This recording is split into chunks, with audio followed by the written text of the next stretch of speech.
All right, welcome to your deep dive. This one's going to be pretty interesting. We're going to take a look at Rumpelstiltskin. Oh, Rumpelstiltzkin. Yeah. You guys sent in two excerpts, one about the Brothers Grimm and the other the story itself. So we're not only going to look at the plot, but we're going to unpack its origins and explore what keeps it so captivating after all these years. I know, it's fascinating. It's like a simple story, right? But people are still talking about it. It still resonates. Right. Everybody knows about Rumpelstiltskin. So to start, let's get some context. We're talking about the Brothers Grimm, Jakob and Wilhelm. They lived in Germany in the late 18th and early 19th centuries. They weren't traditional authors, though, right? No, they were more like cultural anthropologists, I guess you could say. They collected and compiled these folk tales that had been passed down, through generations for centuries, right? Before the printing press and all that.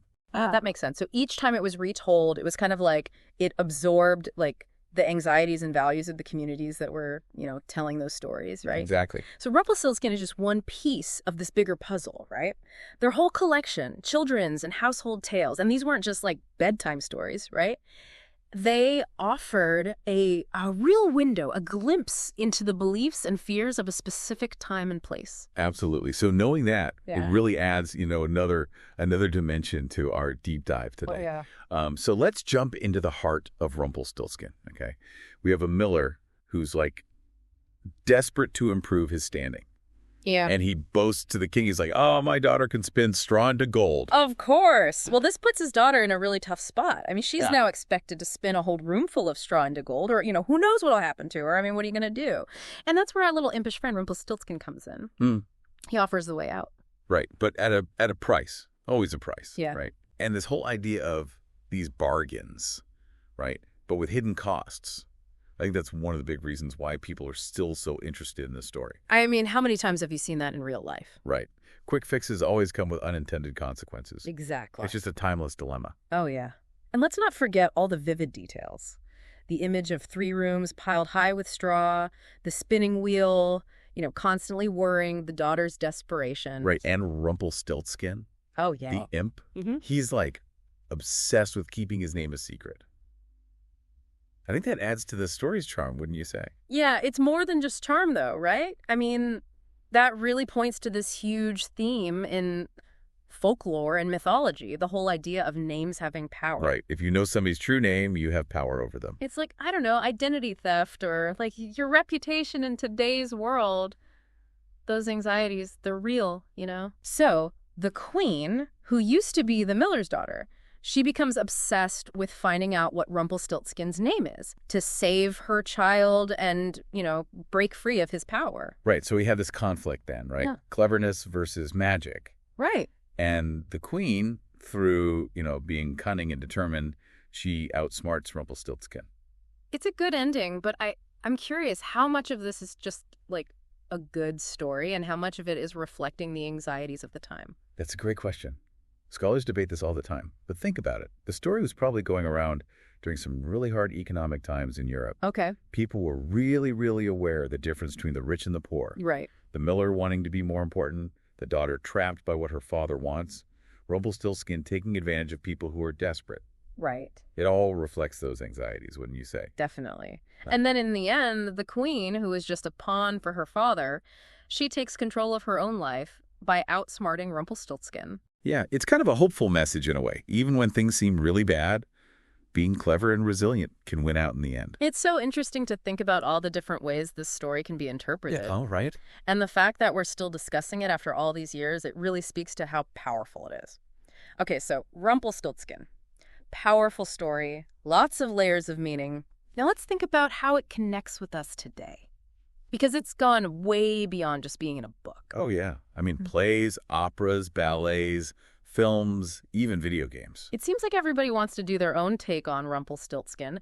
But what's really cool is that, no matter how it's presented, certain core elements always stick out. Yeah, the deception, the desperation, the want, that desire for power, the tension between magic and wit You know, these are like universal things that people connect with across different cultures, across time. Yeah, you're right. It really speaks to the human experience. It does. Now, before we move on to the cultural impact and, the legacy of Rumpelstiltskin, I want to stop and ask you, the listener, a question.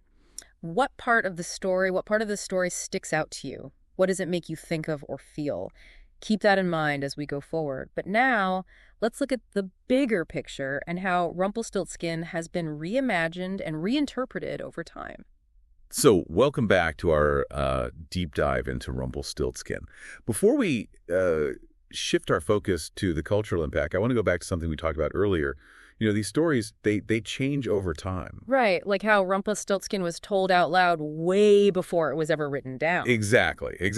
And each time someone told the story, they probably added their own little spin to it. Right, so it wasn't like a fixed story. It was more fluid. Right. Changing each time, like a game of telephone, where the original message gets a little mixed up as it's passed along. That's a good way to put it. So by the time the Brothers Grimm wrote these stories down, they were really just capturing one version. Right. Yeah. One interpretation out of probably tons of different ones. And we have to remember that, even the Grimms themselves, they made choices about what to keep in the story, what to focus on, how to, shape it. Exactly. They weren't just like writing down exactly what they heard. They were editors. They were shaping the stories to fit, their ideas about folklore and morals and stuff. So even the Rumpelstiltskin we know, it's really a product of its time, seen through the Grimm's eyes. It makes you wonder, like, what was changed or maybe even lost when the story went from being told out loud to being written down. Absolutely. In some older versions of the story, they never actually say Rumpelstiltskin's name. Oh, wow. So the ending's a lot more, open-ended. Yeah, it's very different. It's not like the Grimm's version where good wins. Really? I wonder if they added the whole name game thing to like make it more, I don't know, appropriate for kids. Yeah, maybe. It shows how even these classic fairy tales can be like open to different meanings. And that leads us perfectly to the next part of our deep dive, looking at all the ways Rumpelstiltskin has been adapted over time. It's crazy to think how this one story has inspired so much. I mean, plays, operas, ballets, movies, TV shows, everything. Right. It just goes to show how powerful the story is. And each adaptation, it brings something new, reflecting the times it was made in. They don't just retell the story, they explore it from different angles. Right. Some might focus on, like, the psychology of it all. Yeah. The daughter's desperation, how she feels trapped, or even Rumpelstiltskin's obsession with power. Right. Others might look at it from a feminist perspective, the queen being a strong woman who uses her smarts to escape the men trying to control her. That's interesting. So the same story can have, like, so many different meanings depending on what's going on in society. Exactly. And some even, like, change Rumpelstiltskin completely. Mm-hmm. Instead of being a straight-up villain, he might be more complex, with his own reasons for doing what he does. So it's like they're asking, what if there's more to this imp than we think? Right. They challenge the whole good versus evil thing we usually see in fairy tales. It's pretty cool how one story can be so, like, flexible, adapting to different interpretations. Rumpelstiltskin is like a chameleon, changing to match the times and what people care about. And that brings up a really important question. Why are stories so powerful? Why do we still love these stories, even the dark ones, centuries later? It's pretty amazing, isn't it? There's something about these stories, the ones that have been told and retold, that really gets to us, like something deep inside. They show our fears, our hopes, our struggles, our wins, all wrapped up in a way that's fun, but also makes you think. And like we saw with Rumpelstiltskin, they change and adapt. It's like the story itself is alive, growing, and changing along with us.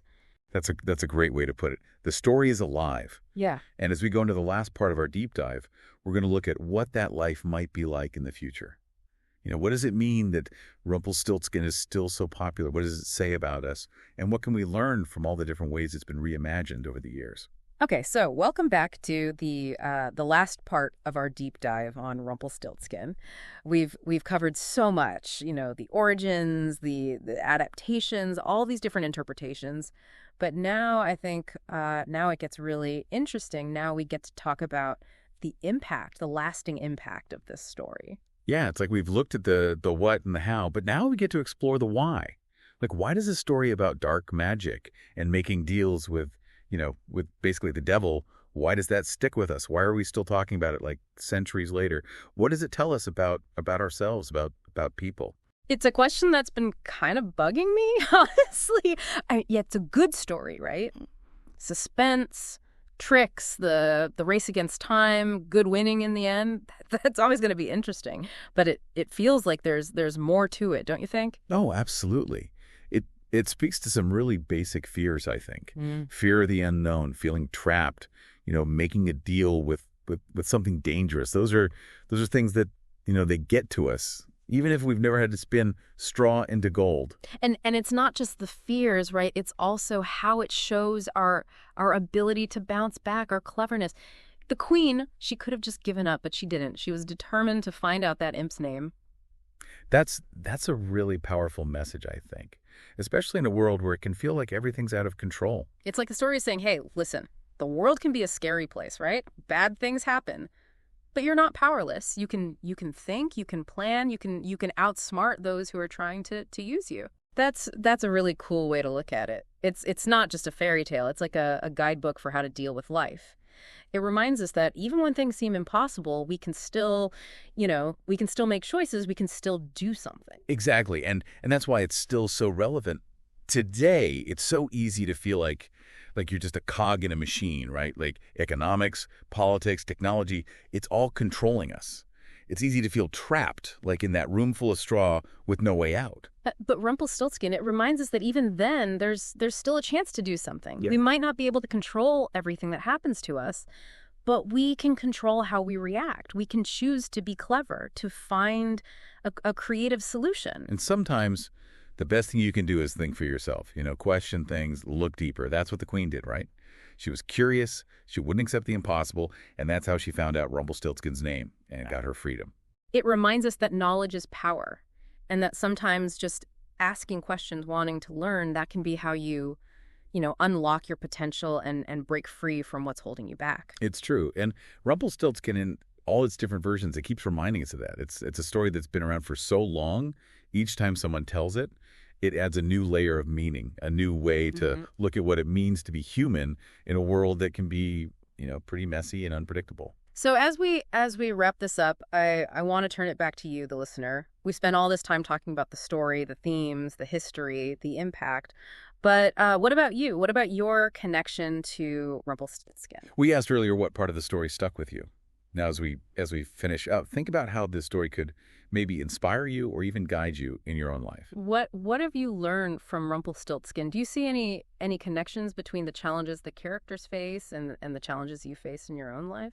And maybe most importantly, how can you be resourceful like the queen? Yeah. How can you find that determination to find a solution even when it seems really hard? Keep thinking about it. Talk about it with others. Share your thoughts, your interpretations, because that's how these stories stay alive. It's when we share them, when we think about them together, that they keep, speaking to us, guiding us, maybe even giving us the strength to face our own spinning wheels. Yeah, thank you so much for joining us on this deep dive into Rumpelstiltskin. We hope it's made you think, made you ask questions, and maybe even appreciate the power of stories even more. And until next time, keep being curious and keep being open to the magic of exploring new ideas.